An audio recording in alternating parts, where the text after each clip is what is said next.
बुधो अथम त जानी पियो बीमारिया कजा ख़ैर मौला साईं इहो हिकु यारवा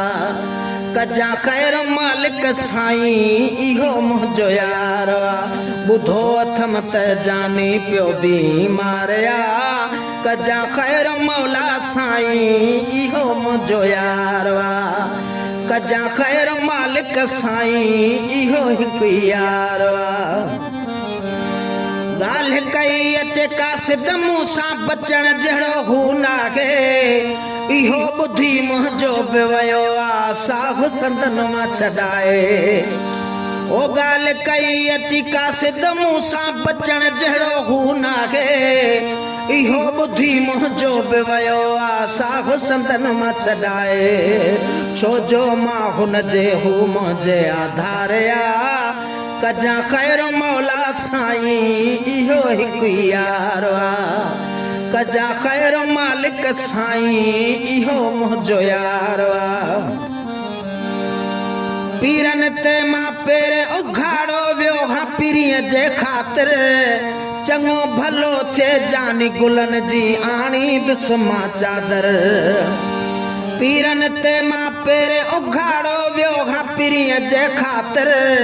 चङो भलो थिए जानी गुलनि जी आणी दुस्मा चादर मूं न छॾी सिंध में काई दरबारिया कजा ख़ैर मौला साईं इहो मुंहिंजो यारवा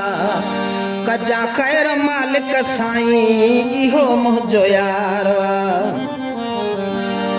जीअं मुंहिंजे महबूब मथां जंहिं ॾींहुं थींदो छोटकारो करे वॾी ख़ैरात खाराई दुस्मा ही जग सारो जीअं मुंहिंजे महबूब मथां जंहिं ॾींहुं थींदो छोटकारो करे वॾी ख़ैरात खाराई दुस्मा ही जग सारो घुमण फिरण जहिड़ो थी पियो लाचारया कजा ख़ैर मौला साईं इहो मुंहिंजो यारवा कजा ख़ैर मालिक साईं इहो मुंहिंजो यारवा सिहत ॾे मौला मुंहिंजे सजण खे अर्ज़ु करे थो दड़ाई तोरीअ मुंहिंजा मालिक साईं वाह नाहे ॿी काई सिहत ॾे मौला मुंहिंजे सजण खे अर्ज़ु करे थो दड़ाई तोरीअ मुंहिंजा मालिक साईं वाह नागे ॿी काई रुनो अली गुलदर तुंहिंजे ज़ारो ज़ारया कजा ख़ैर मौला साईं इहो मुंहिंजो यारवा